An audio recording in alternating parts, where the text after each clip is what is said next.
Hello everyone, and thank you for joining our webinar. Today we'll discuss strategies and techniques for effective team leadership. I'm Kim Malinitz, Director of the Air Force Negotiation and Dispute Resolution Program. I'll be your host today, along with Diane Canzano. Di, would you like to introduce yourself and tell us more about the subject we'll be covering? Thank you, Kim, and hello to all. I'm so glad you could join us. I'm an attorney with the Air Force supporting the Negotiation Dispute Resolution Program. I have 30 years of legal experience with the federal government, and I have my master's in social work. Like you all, I have also seen how challenging it can be for group leaders. In the Air Force, we are usually grouped together for a specific purpose or for a specific reason, all relating to accomplishing our mission. For example, we can be grouped by related function, like program analysts who share similar jobs for their section. We can also be grouped by geography or proximity. For example, engineers, field operations, and support teams within the civil engineering section at a base. Or we could be grouped by goal, such as when various subject matter experts or representatives from different divisions work together on an initiative. That's why we thought today's topic would be of interest to many of you. As leaders, the responsibility to deliver on the mission is ours, and our success rests on our ability to address challenges strategically and skillfully, and to inspire the groups we work with to come together, support each other, and perform as one team. Our discussion will highlight 3 common challenges for group leaders and how to address them based on elements of group dynamics and team development. First, we'll look at establishing your leadership, where you'll learn how to recognize what may be holding your team back and what you can do about it. Then we'll move to techniques for handling disruptive influences within your teams. Whether it's personality clashes, disruptive behaviors, strong views, or even no participation, there are actions you can take to pull that team together. Finally, we'll move to encouraging full participation and empowering action. Along the way, we'll introduce you to our Facilities Management 2030 team, who will demonstrate some typical challenges that you might encounter. Before we do that, we'd like to hear about some of the challenges you've experienced, either as a member of a team or as a team leader. Please add your comments to the chat box, and we'll capture some of them to share on the screen. Aisha has jumped right in, and she says, everyone talking at the same time. Frustrating. Right, Aisha, that can be a mess, but it could also show enthusiasm. There are ways to help the team have a more orderly conversation, and we'll talk about that. What else? Tech Sergeant Conyers says, most of us were confused about exactly what we were supposed to do. And Malik adds, too much drama and competition. Okay, and one more from Rachel. No one trusts each other. Lots of back channel stuff. It's clear you know what we're talking about today. While not everything can be addressed by good process and technique, it is often a great place to start. We'll come back to these examples as we go through our webinar. You're right, Di. And starting good processes doesn't have to occur when the group is first formed. In fact, the beginning point for you could be where you're joining, or assuming the leadership of a team that's already been established and is already functioning, sometimes with a lot of dysfunction. And that's where we want to start, establishing your leadership. We'll begin by listening in to the first meeting of Lieutenant Colonel Robles, who has just been assigned to take the lead of the Facilities Management 2030 team. As you listen, send us your thoughts in chat about what you observe about the group. The Facilities Management 2030 team was established 6 months ago to plan for streamlining and improving efficiencies across the installation. The commander made it clear that she formed the team specifically to capture the best thinking from all relevant subject matter experts from multiple disciplines, to get them collaborating on research and proposals for technology upgrades the installation will need over the coming decade. This is a high-profile project and is well behind schedule. The team members are not working well together and are not even clear what their own contribution to the project should be. Some are making their own decisions, and others don't always show up for meetings. Lieutenant Colonel Robles is the newly assigned team leader. She was transferred to the base specifically to take charge. She arrived yesterday and received a briefing about some of the problems. Today is her first meeting with the team, and she's eager to figure out how to turn this around. Hello, everyone. Please take your seats. I'm Lieutenant Colonel Rosalie Robles. I'm looking forward to getting to know all of you as we work together over the next year and a half. Right now, we need to get down to business. I arrived yesterday and just had a quick briefing, but here's what I know. 1, you were all selected because of your expertise, and I'm pleased to have you on the team. And 2, this is a very important project to the command, and we are already several months behind schedule. We have to fix that. What I want you to know about me is that I run very tight meetings. I expect people to arrive on time. Sergeant? Sorry I'm late. As I was saying, I run a tight meeting. I expect people to be in place so we can start promptly on time, and we'll end on time. I'll send out an agenda and will encourage all of you to speak up. I'm also looking at how we're organized and will seek your input on how to best encourage collaboration. Before we continue, I want to check to be sure all of you got the packet I sent last week with the details about the project and the agenda for today. Great. We'll be sending out member bios, pics, and contact information with today's minutes. But this is a great time to get to know each other. We'll do this in a minute, but first, who has questions? Okay, seeing none. For today, I'd like to hear from each of you about what you expect to contribute to the work of the team. Major, can I start with you? Sure, mechanical engineer, 19 years with the Air Force. My CO has always thought my leadership skills would be a plus. I've filled in after your predecessor left. I know how to keep things moving. He really believes that. Amir. Which one of you is Amir? I understand you're joining the group, and this is your first meeting. Tell us about yourself, and... It looks like we've received several comments about the interaction we just saw. Sergeant Hernandez says, looks like they haven't had enough structure, arriving late with maybe no agenda. Aisha adds, there's a little sniping at the end, maybe some bad blood. And it looks like Jason agrees that in the past, meetings were kind of loose with everyone talking at the same time. Good observations. We're not sure at this point. It's still early, but all those are things to watch out for.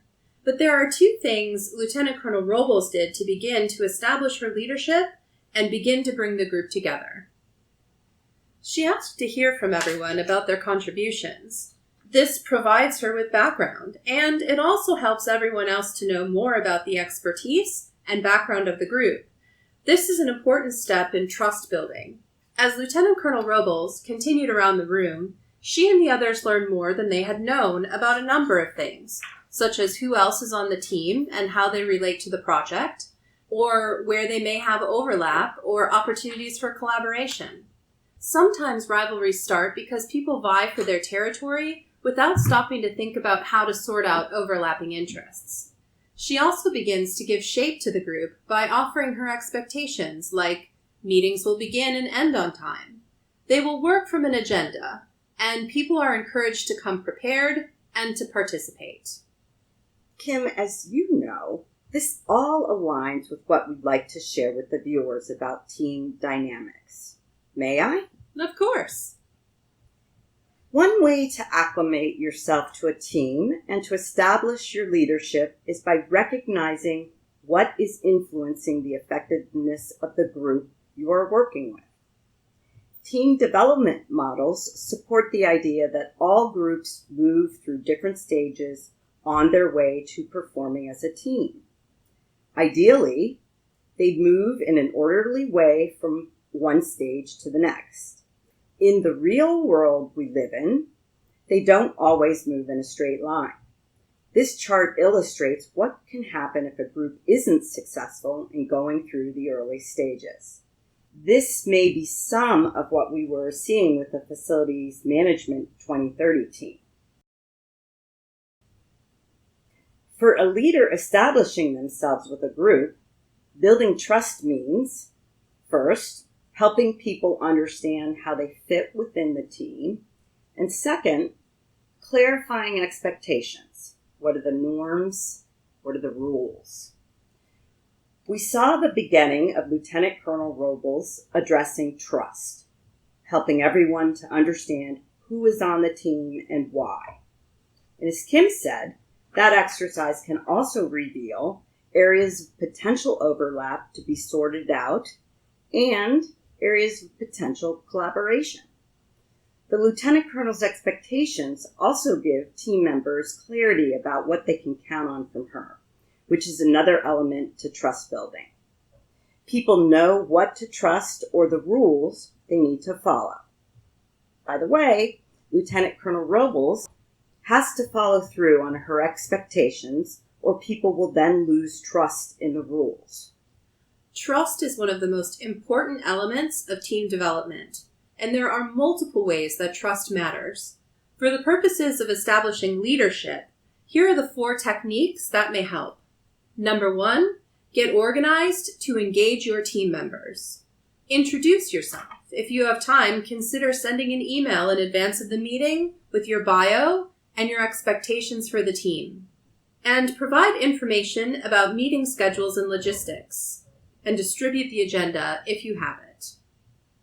The second technique is to build time into the agenda for getting acquainted. Member introductions help you and the group, even if the group is already established. Also, you could use a short, specific question or questions you want everyone to speak to. If time is short, it may be just one question.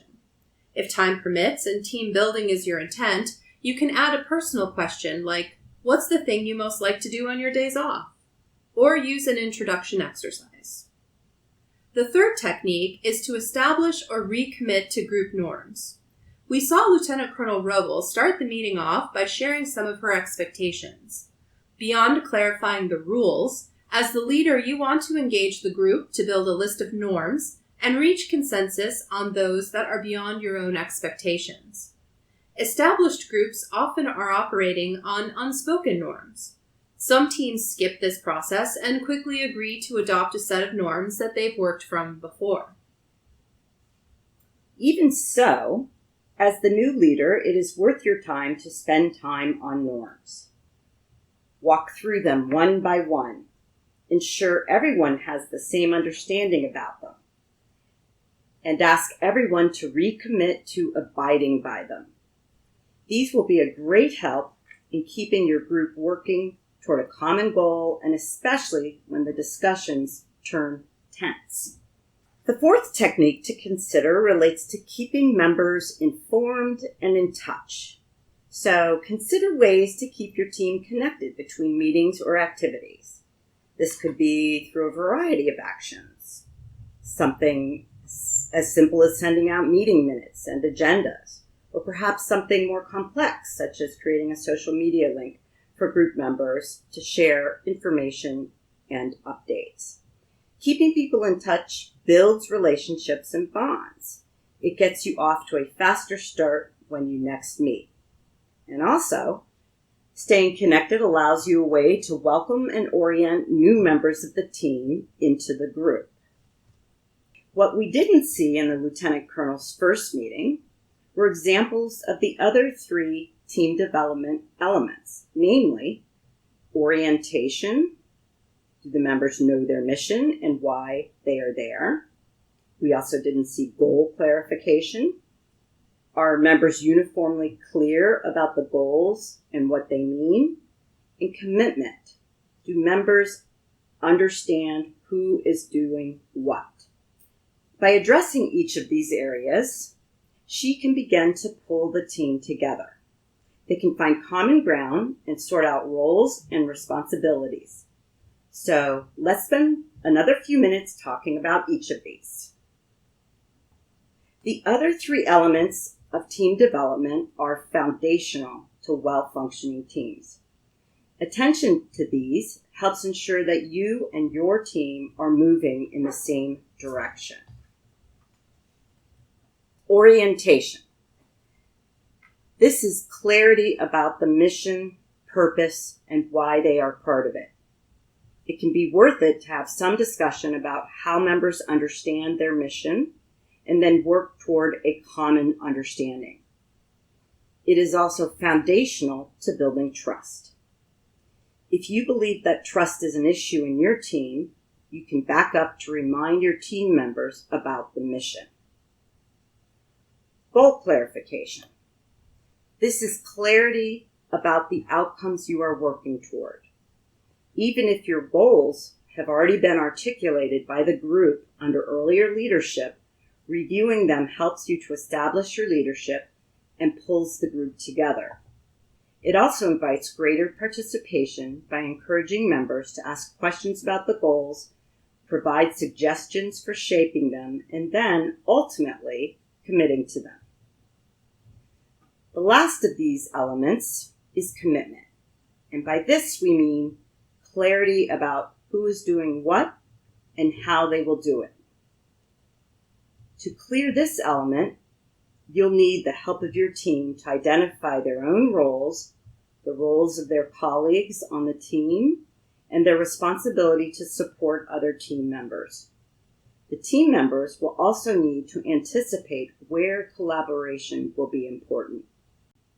A RACI chart, a chart where you identify who is R, responsible, A, accountable, S, supporting, C, consulted, and I, informed, is a good tool for this development phase. The key, however, is that you not only map roles and responsibilities, but that you discuss and clarify those points of overlap and collaboration, and how resources will be distributed, shared, and used. These team development stages are presented in sequence, with the idea that each builds on the one before it, and the group will move faster to become a high-performing team if each stage is successfully completed before moving to the next one. If only, right? The fact is, many times teams don't develop in a specific sequence. When you step into an existing group, they may not have worked through any of these stages. And as you get acquainted with your group and your role in it, you can use these elements as a way to understand what might not be working. As Di and I were preparing this section of the webinar, we started brainstorming the different ways dysfunction shows up in many teams. And the list got quite long.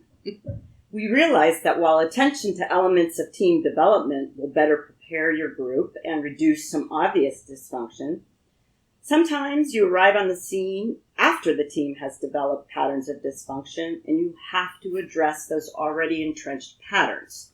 Let's not forget that there are dysfunctional behaviors as well that also disrupt an otherwise well-organized team. We would like to start this section with an exercise, one to get you to take stock about what you think may be going on. And we have 4 scenarios. We'll post them one at a time. And so please share your thoughts about what is going on in each. We'll grab 3 or 4 of your observations to share with the other participants, and then focus on how to address them. So I'm going to get us started. One of the officers on the team, Major Franks, has started sending one of his staff to the meetings. She takes notes but has no authority to speak for the major. What's the problem for the group? Jason says, "This is terrible for morale. Wouldn't others start doing that too?" Tech Sergeant Conyers adds, "I think Franks is likely breaking some group norm. If they don't have one, they need to get one that requires attendance of the members." Aisha agrees and says, "Maybe it's a personality thing with Major Franks. Seems like he's putting himself above the rest of the team." Good work. Lieutenant Colonel Robles may have missed a step in developing team norms, or maybe she hasn't been consistent in enforcing them. Once you have group norms, enforcing them is one very important tool you have for addressing dysfunction. Aisha raises another factor that plays out many times. The personalities of the members contribute to how they behave, If Aisha's theory is correct, Major Franks may be a communicator known as a driver, someone who may have little patience for the meeting. If you're the leader, knowing your team will help you head off personality and behavioral disruptions. In this case, Lieutenant Colonel Robles needs Major Franks' involvement, so if reminding him of the norms doesn't work, she will need to encourage his participation. In her situation, you could reinforce the importance of having other members of the team hear from him, appeal to his responsibility to support the team and her leadership, and if unsuccessful, work to replace the contributions on the team by adding a new member if possible. Now, you may have identified that Lieutenant Colonel Robles could certainly direct the major to attend, but as we talk through the team development here, it's important to understand how to use influencing behavior to improve the morale of the team. Abby is dedicated to the team and its mission. Lieutenant Colonel Robles notices, however, that she rarely speaks up in the group and seems uncomfortable with the other members. Sometimes, when she has added to the discussion, her contributions go without comment by others during the meeting. Later, as the Lieutenant Colonel has discovered, some others on the team use the team portal to criticize Abby and question her intelligence. What's going on here? Malik says, "It sounds like others don't trust Abby's competence. Maybe they don't know what to do about it in the meeting." Aisha agrees and adds that Abby should feel safe to participate. Maybe that's the reason she holds back. Norms. Rachel noted that we also have to consider maybe Abby isn't the right person for the committee. Those are all good points. We've talked a little already about norms, and it's interesting how often dysfunction and disruption relate to norms. In this case, if Lieutenant Colonel Robles has a team that is behaving disrespectfully toward one another, there may be a value in revisiting norms with the group. There's another really important point that goes to Rachel's comment. Can the team trust Abby's contributions? It seems that other members of the team lack confidence in Abby. Lack or loss of confidence in the abilities and performance of a team member can erode trust of that team member. If it's not addressed, it can also erode trust in the leader and the quality of the entire effort. This situation requires action by the leader to at least explore whether or not an underperforming person is right for the team. In this case, Lieutenant Colonel Robles could meet with Abby to test out whether the perception was accurate and whether there were other factors interfering with Abby's contributions and the loss of confidence. If Abby stays on the team for reasons beyond Lieutenant Colonel Robles' control, but doesn't have a lot to contribute, then Lieutenant Colonel Robles needs to be sure the expertise they hope to have from Abby is provided by someone else and that no one, including Abby, is treated in a disrespectful way. You're doing great, so let's move on to the next one. Amir is one of the leading experts in the Air Force on maintaining stable climate systems, which is so important for sensitive machinery. He's been working on a white paper on the effect of external climate conditions on the interior spaces that house that machinery. Sergeant Blake has been tracking humidity levels in the data storage units for the past several years, and he's been raising alarms about the vulnerability of the equipment to human interactions. Their research is complementary, but they have been jousting with each other from the beginning.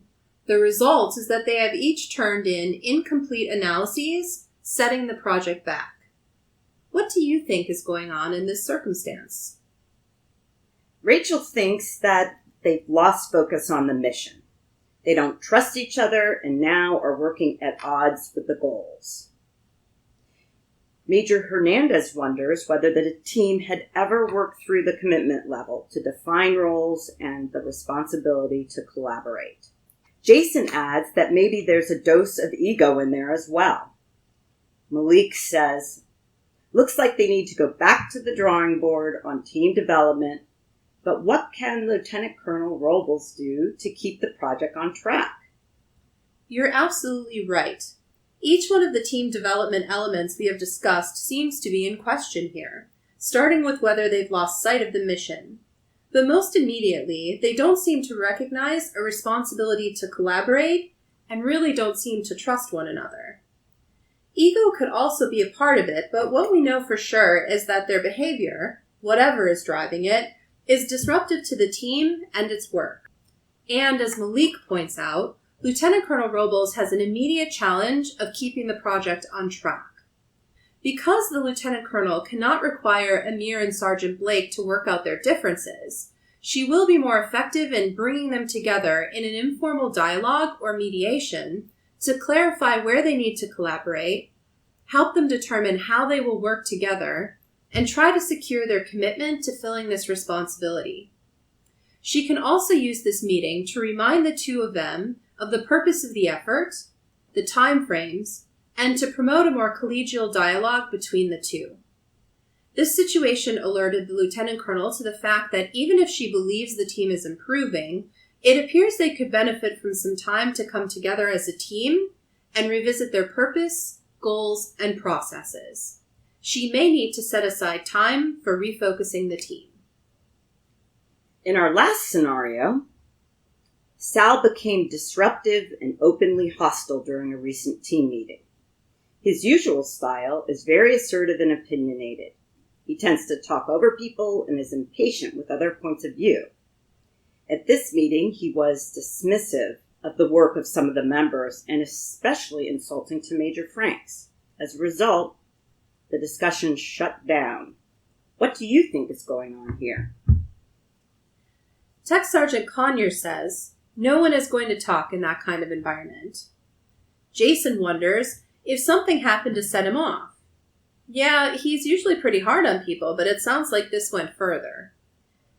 Major Hernandez adds that it doesn't matter. He can't behave that way, period. Okay, you're all pretty much on the same page about this. But what do you think that the Lieutenant Colonel should do?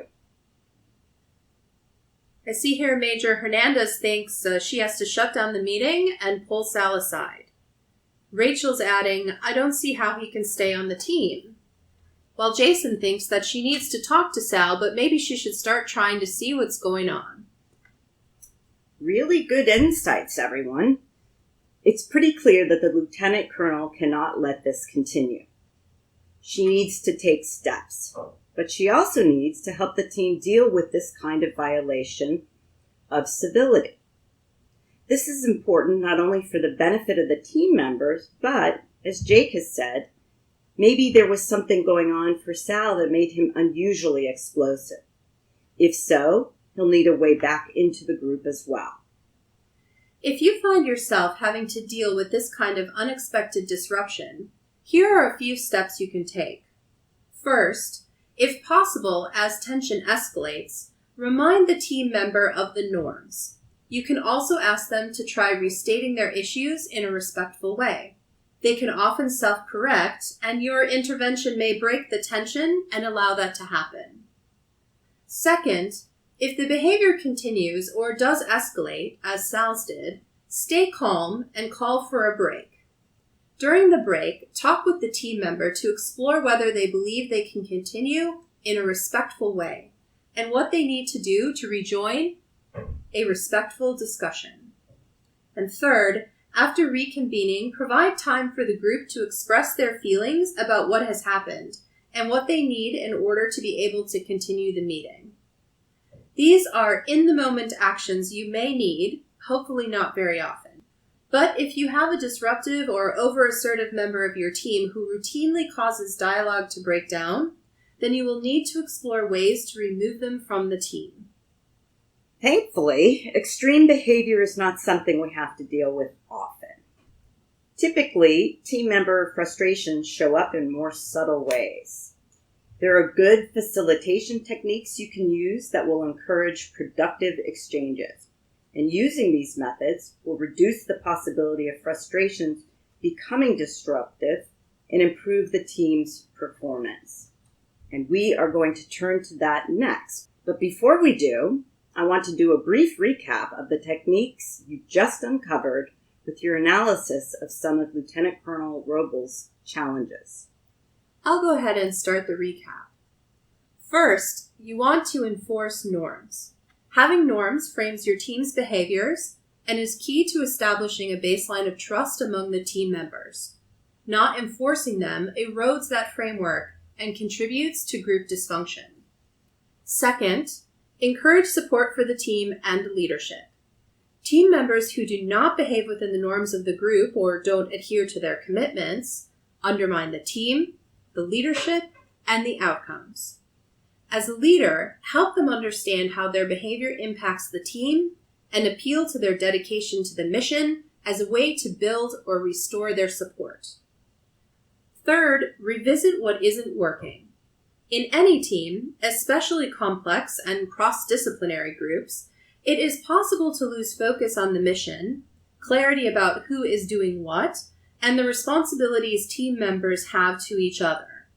Whether it's a development stage that needs to be revisited or just a recommitment to norms, if something is not working, do the analysis like you've just done and reinforce the bond among team members by bringing them together to work through solutions. Fourth, protect the integrity of the project and the team. When a team member is not being treated respectfully by others in the team, it has a corrosive effect on the team as a whole.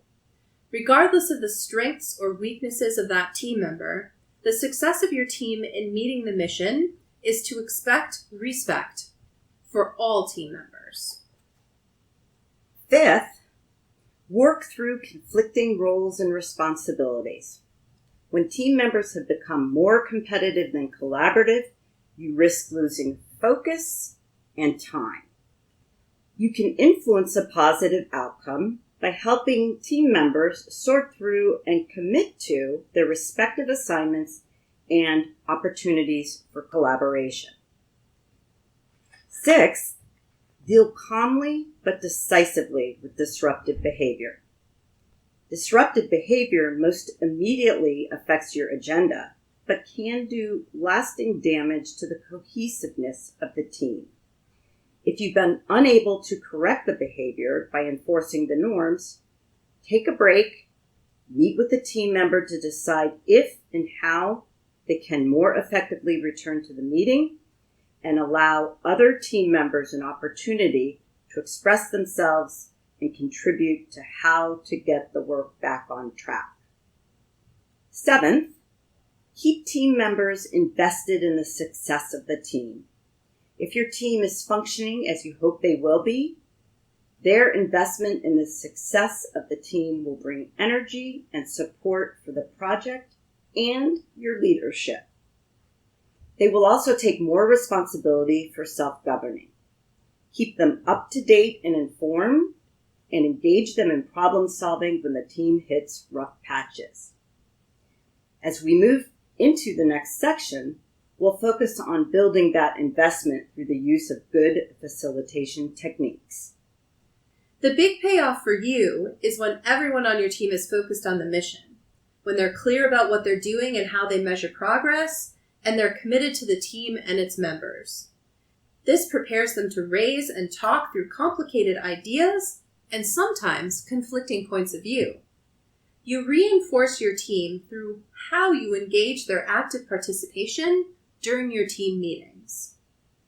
Your meetings themselves can fuel enthusiasm and commitment. They can expand the pool of ideas and possibilities even well beyond your own ideas. The meetings can uncover new perspectives on the team's work and shift outlooks, and they can also pave the way for the team to reach consensus on decisions down the road. On the other hand, certain dynamics can challenge your ability to tap that energy and drive those great ideas. These are sometimes influenced by the mix of dominant versus deferential participants. Even when team members treat others with respect, some personalities are more comfortable asserting their views than others, or are more demonstrative in their enthusiasm. It's a reason why your technique is important to ensuring the team benefits from the input of everyone. Status hierarchy can influence participation. As a military organization, we respect the chain of command, whether it is the dynamic of military rank or just an employee and their boss in the same meeting. There are techniques to provide a forum for participation. And there are a number of potentially disruptive dynamics that may need to be managed, some of which we've mentioned, such as strongly held opposing opinions. On a routine basis, you may be more likely to see back-channel conversations, possible hidden agendas, and a very common one, non-participation. Often we will have a mix of all three, but our responses to these challenges will differ for each of those dynamics. The good news is that good technique can help you capture the benefits of engaging your full team and reduce or eliminate some of the negative impact of challenging dynamics. We'll get some help from Lieutenant Colonel Robles and her team as we explore some of these. Establish and reinforce group norms and enlist others to support the norms. We've already talked a lot about group norms. I'll just add here that if they are truly group norms, you can expect to see other members of your team helping you enforce them. Limit interrupting one speaker by another. This is especially important to ensuring less assertive members of your team can hold the floor and have their ideas and thoughts considered. Encourage consideration of varying points of view. When the subject is complex and the stakes are high, you need to be sure every angle is considered. Try, perhaps, a round-robin approach. Go around the table to give every person the floor. Or perhaps build on silence.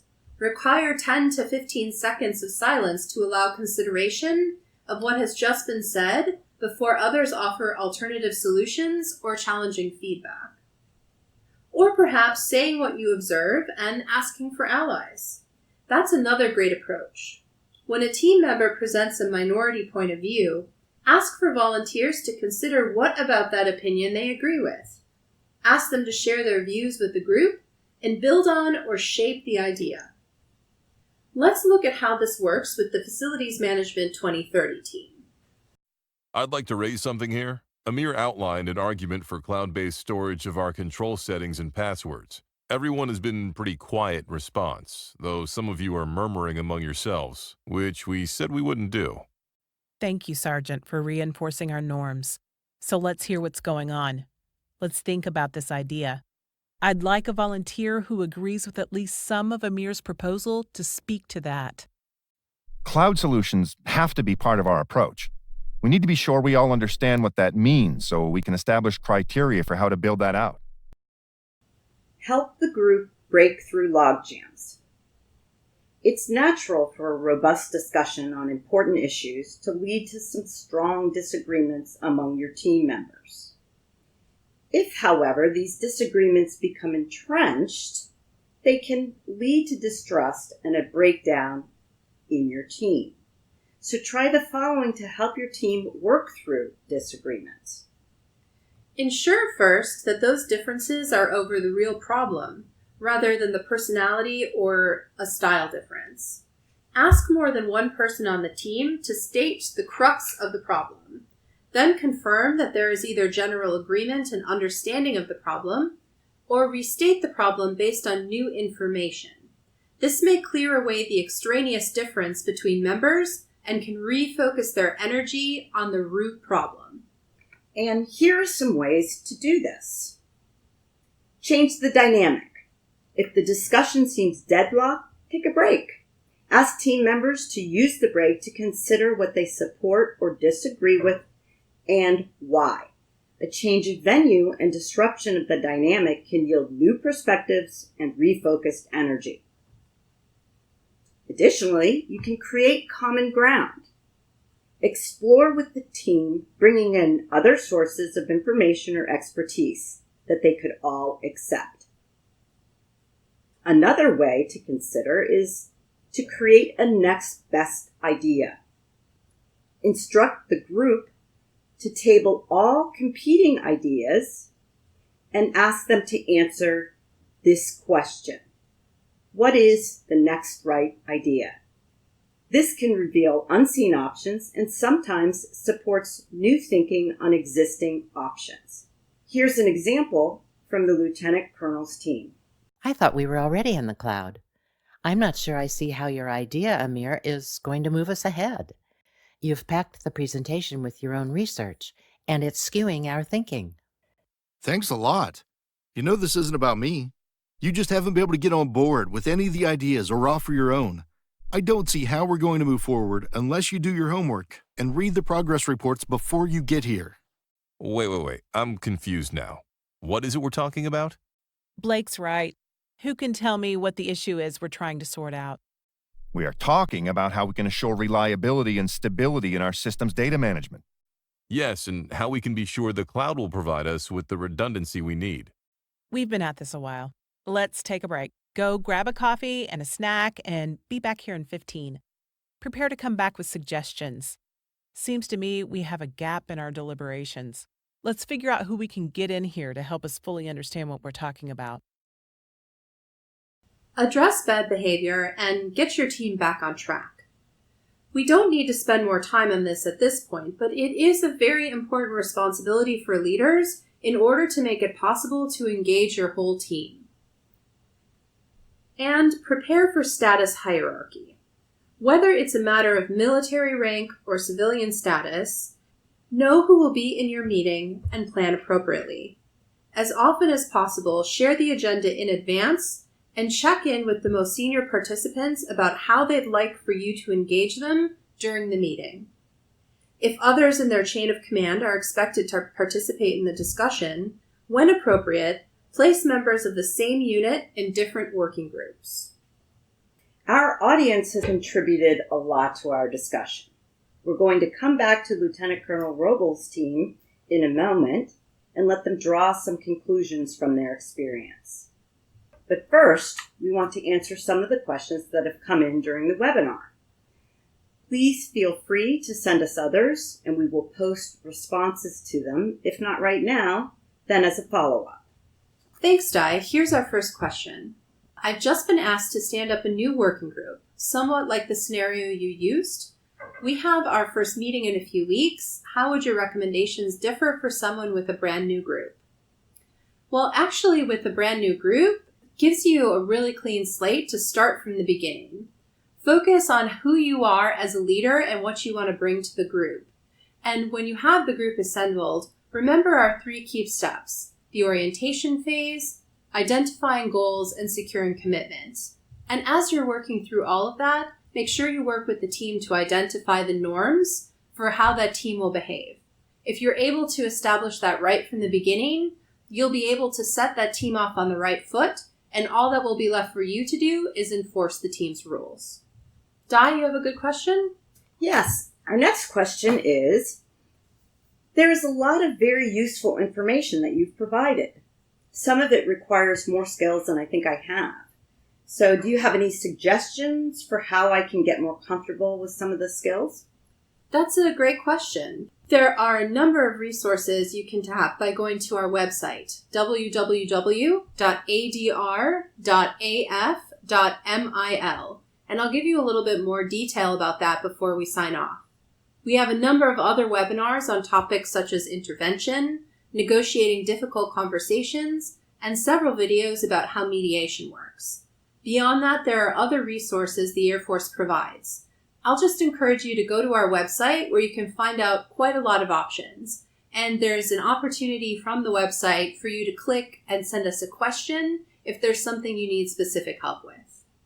Thank you, Kim. Here's another question. So I'm pretty new to leadership and I have a small team. If I had a team member like Sal, or a team member who wasn't cutting it, can't I just remove them from the team? You might be able to do that. It depends on your charter and your authority. What we wanted to emphasize in this webinar is how to exercise your influence as a leader, because too often we either don't have the ability to make assignments or membership changes, or it would be hard to do. I'd also like to add that many times the teams we're leading are actually employees in our chain of command. So you do have tools at your disposal from a performance standpoint, but we would encourage you to consider using influence first to try to build those relationships with team members. I think we have time for one more question. I want to go back to group norms. Most groups I'm a part of don't spend much time on this at all. The most we do is agree to silence our phones and to not interrupt each other, which we still do. How can we get people to invest in them? That's a really great question, and I think I'm going to let Lieutenant Colonel Robles answer your question from her experience. Just note that in her example, she's not starting out with her norms. Rather, she is using a norming exercise to prepare for what she believes will be a difficult topic for discussion. It is still instructive, and you can use her technique as an opening discussion as well. We've come a long way as a team, but we still have our moments. The subject of today's meeting will be hard for us, so I'll open this meeting by posing the following challenge. Each of you is on this team for a reason. I am committed to ensuring we get the best of your thinking, all your thinking, on this subject. I'm asking each of you to answer the question, what are the conditions we need to set and honor in order to encourage full participation? Think about that for a minute. Then I'll go around the room and we'll capture your thoughts. If someone has already selected your suggestion, just say so, and that will reinforce that point. When we're finished, I'm going to ask each member of the team to go up to the chart paper and initial it as a show of their commitment to the norms we've identified. Just one more word on the norming exercise. Before committing to the norms, you would likely have at least a brief discussion about the list of norms to be sure everyone understands the same things. It won't always be necessary to have such a visual, open discussion of this, but do keep in mind that challenges often arise from norms, and sometimes having this kind of open discussion can help to make sure everyone shares their understanding. We've had a really great discussion today, and I want to recap a few key points. First, establish your leadership by building trust and helping the team move through stages of team development. Remember that even if you're coming onto the team after its development, you can still revisit some of these stages to help get a dysfunctional or challenged team back on track. Second, building trust is one of the most important elements of team development. Help begin to establish trust by providing time and structure for members to get to know each other and what they bring to the project, and helping the group to set and commit to those group norms. Third, pay attention to what may not be working, and if needed, bring the group together to revisit their orientation. Do members know the mission and why they're there? To revisit their goal clarification. Are they clear about the goals and what they mean? Or to revisit their commitment. Do they share an understanding of who is doing what? Fourth, whether your team is working well together and meeting goals, or your team is struggling and showing signs of dysfunction, continue to bring the members together to reinforce their trust, enforce or revisit behavioral norms, and appeal to members' commitment to the mission and their support of the team and your leadership. Bring them together to revisit what isn't working. And finally, to protect the integrity of your project and the team. Fifth, build on the team's commitment by intervening when needed, facilitating conflicting roles and responsibilities, and dealing calmly but decisively with disruptive behavior. The longer disruptive behavior is allowed to continue, the more difficult it will be to get that behavior back on track. And finally, keep team members invested in the success of the team by using facilitation techniques to encourage full participation and empower action. Di and I would like to thank you all for joining us today. If you're viewing this webinar in connection with the live chat, we'll be sticking around for a few minutes to answer questions in the chat. Feel free to continue chatting with us and each other. If you're viewing this webinar without the live chat, or if you have to go, feel free to contact us through our website with any follow-up questions or comments at www.adr.af.mil.